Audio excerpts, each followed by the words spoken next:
Okay, so if I did not convince you how great this peeler is with the butternut squash, maybe you're like, butternut squash, I can peel butternut squash, it's no big deal.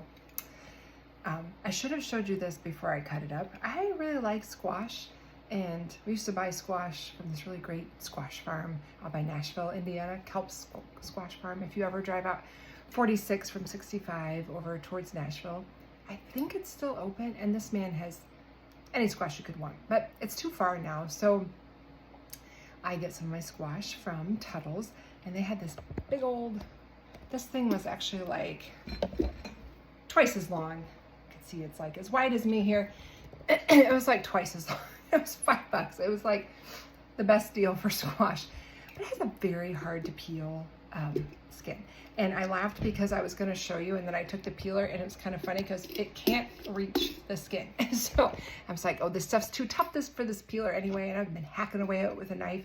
Then I decided to cut it like in smaller pieces, and oh my gosh, you probably can't fully appreciate how great that is unless you were trying to like take a knife and cut this like you're peeling a cantaloupe or something. I feel like I was in a wrestling match here for the last 20 minutes.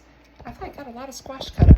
I'm making soup, Casey. Did I mention it on the other video? I'm making soup, so for a small crowd. So anyway, I'm even more in love with this peeler than I was before, and I'm willing to look a little haggard on a video to show you at 10:30 at night. So good night.